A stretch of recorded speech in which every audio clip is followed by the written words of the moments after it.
النهاردة الحكاية عن الملوخية. هقول لكم قصتها باختصار. الملوخية أكلة مفيش حد ما بيتفقش عليها، وكلنا كمصريين بنحبها رغم اختلاف أعمارنا ومحافظاتنا، لكن كلنا بنحبها. يقال إن كان في حاكم اسمه المعز لدين الله الفاطمي، كان عنده مغص جامد جدا جدا جدا، وما كانش حد لاقي له اي علاج في الفترة دي خالص، وقعد لفترة طويلة تعبان وبيشتكي من بطنه، لحد ما الدكتور بتاعه وصف له ورق الملوخية، قال له ده هيفيدك وده علاج سريع وجربه.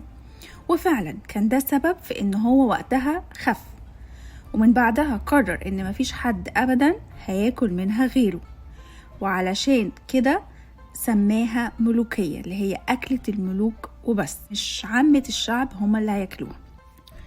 ولما استلم حكم مصر الحاكم بأمر الله، هو كمان حب الملوكية جدا، ولأنها ما كانتش معروفة في الأيام دي قوي ومش متاحة كتير، وهو كان خايف إن الناس كلها تعرفها وتستخدمها وهو ما يلاقيش منها، فطلع إشاعة إن النبات ده سام جدا وبيخلي الرجالة والستات يعملوا معاصي، وفعلا الناس خافت منها، ومن بعدها بعدوا عنها وقالوا خلاص مش هناكل منها تاني، وهو كان بيستخدمها لوحده وبيستفيد من كل فوائدها لنفسه.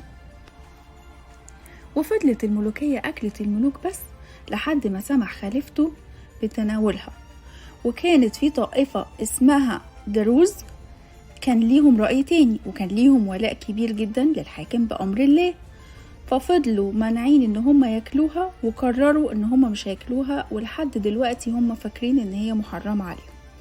وكان في تجربة ليهم، كان ليهم في عجل هم بيحبوه وبيقدسوه، كان ماشي في الطريق اللي كان مزروع فيه ملوخية، ورجله اتكعبل ورجله اتكسرت، فمن بعدها قالوا دي وحشة جدا وسببها وحش وفيها لعنة، فاحنا خلاص مش هناكلها وهي محرمة علينا. وبس، هي دي القصة.